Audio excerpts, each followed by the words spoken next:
भारत में मैंने इतना देखा है कि लोगों को जब तक अपने साथ नहीं होता तब तक उनको ऐसे वो आगे बढ़ के बोलते नहीं है। ठीक है, सरकार कहती है बेटी पढ़ाओ बेटी बचाओ। बेटी पढ़ रही है लेकिन बेटी सुरक्षित नहीं है।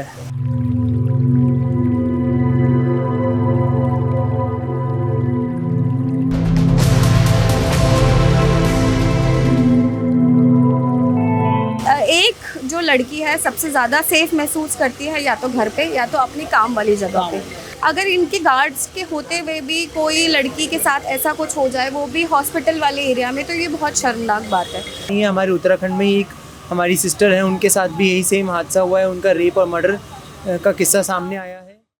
बीती 9 अगस्त को कोलकाता के एक मेडिकल कॉलेज के सेमिनार हॉल में एक डॉक्टर से दुष्कर्म होता है और दुष्कर्म के बाद उसकी हत्या की जाती है, जिसको लेकर पूरे देश में आक्रोश का माहौल है। देश में डॉक्टर धरने पर बैठे हुए हैं। इस वक्त मैं मौजूद हूँ दून अस्पताल में और यहाँ पर भी जो डॉक्टर हैं उनमें आक्रोश है, वो जस्टिस मांग रहे हैं और यहाँ पर धरने पर बैठे हुए हैं। इनसे हम बातचीत करते हैं क्या कुछ इनकी मांगे हैं और अब जब ये दुखद घटना घटने के बाद आखिर क्या क्या बदलाव ये चाहते हैं, जिससे कि हर डॉक्टर, हर बेटी वो सुरक्षित महसूस करे। उत्तराखंड की अगर हम बात करें तो अंकिता भंडारी हत्याकांड को अभी कोई भूला भी नहीं है और इस प्रकार के तमाम जो मामले हैं वो सामने आ रहे हैं, जिसके लेकर आक्रोश जायज़ भी है।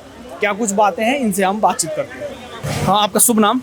मेरा नाम डॉक्टर नितेश यादव है। मैं इधर PG second year ophthalmology department में हूँ। डॉक्टर साहब, जो ये दुखद घटना घटी है, इसके बाद अब आप क्या मांगे हैं, क्या बदलाव चाहते हैं ताकि समाज में जो महिलाएं हैं, जो बेटियां हैं, वो सुरक्षित महसूस कर सकें?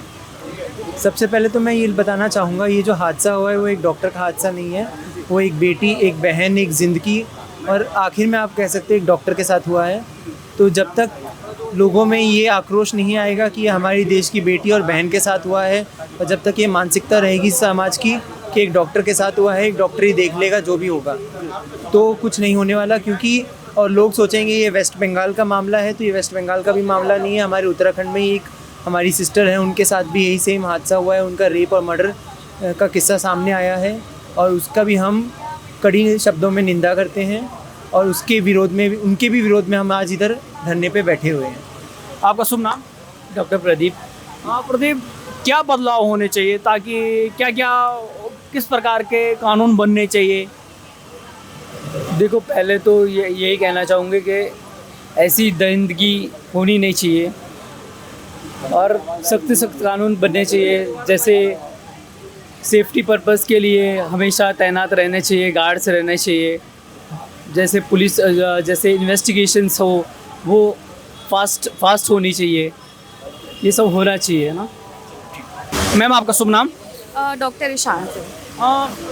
सरकार कहती है बेटी पढ़ाओ बेटी बचाओ। बेटी पढ़ रही है लेकिन बेटी सुरक्षित नहीं है, क्या कहेंगे? पहले तो मैं ये कहना चाहूँगी, जो आरजीकर मेडिकल कॉलेज में जो भी हुआ बहुत शर्मनाक था।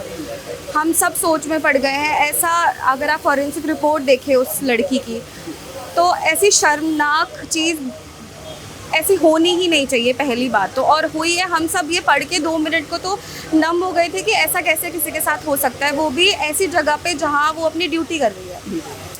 एक जो लड़की है सबसे ज़्यादा सेफ महसूस करती है या तो घर पे या तो अपनी काम वाली जगह पे, जहाँ वो काम करने जाती है। वहाँ पे भी इतने सारे गार्ड्स होते हैं, उसके सीनियर्स होते हैं और अगर इनके गार्ड्स के होते हुए भी कोई लड़की के साथ ऐसा कुछ हो जाए, वो भी हॉस्पिटल वाले एरिया में, तो ये बहुत शर्मनाक बात है। ऐसे में सवाल खड़े होते हैं कि हम क्या फ़ील करें। हम भी ड्यूटी करते हैं, हम भी यहाँ पे हॉस्पिटल में आते हैं, हमारी 48 आवर्स की कभी शिफ्ट होती है, हमें नाइट ड्यूटीज़ लगती है। तो हम ऐसे में पेशेंट्स देखें तो हम 4 बार क्यों सोचें? हमें पेशेंट की सेफ्टी, हमें पेशेंट को केयर देना है, हम ये सोचें या फिर ये सोचें कि हम सेफ़ हैं कि नहीं।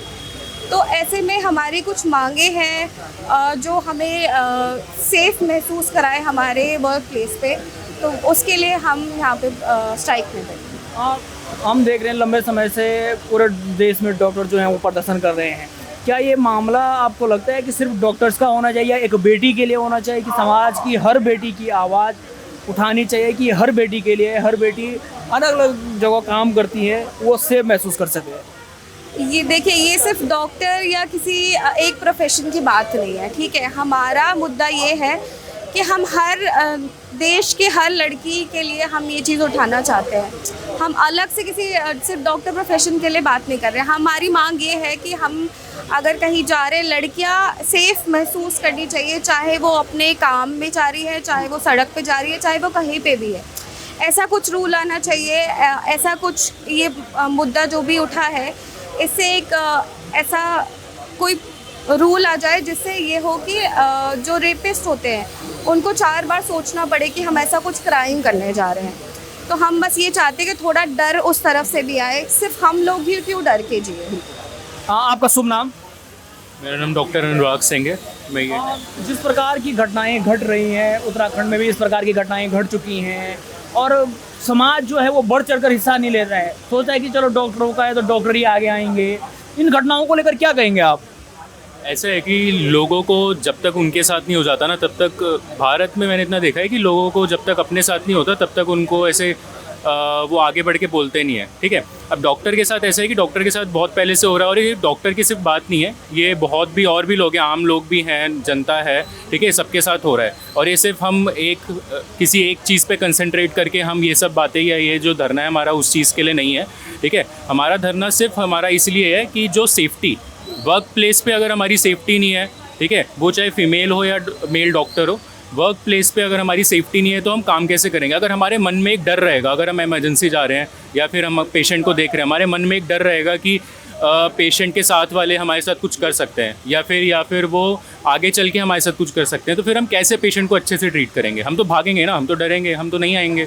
लेकिन फिर भी हम वहाँ रहते हैं, 36 आवर, 48 आवर, 72 आवर हमारी अनफाइनाइट ड्यूटीज़ भी होती हैं, हम लोग वहाँ पे रहना पड़ता है। हम लोग को पेशेंट आते हैं, पेशेंट के साथ वाले आते हैं, गुस्से में रहते हैं, कैसे भी हो हमें देखना पड़ता है। हम मना नहीं कर सकते, ये हमारी ड्यूटी भी है, हमने ये चुना ही इसलिए क्योंकि हमें करना पसंद है।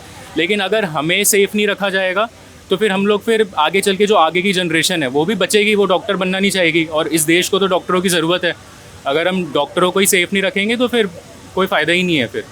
और जैसा कि हमने कोरोना के टाइम भी देखा है और अक्सर कहा जाता है कि डॉक्टर भगवान का रूप होते हैं, लेकिन भगवान ही सुरक्षित नहीं है तो और लोगों का आलम क्या होगा ये आप सोच सकते हैं। उम्मीद करते हैं कि जल्द से जल्द कुछ कड़े कानून बने, कुछ ऐसी न्याय व्यवस्था हो जिसे त्वरित जो आम समाज है उसको लाभ मिल सके। बहुत बहुत धन्यवाद।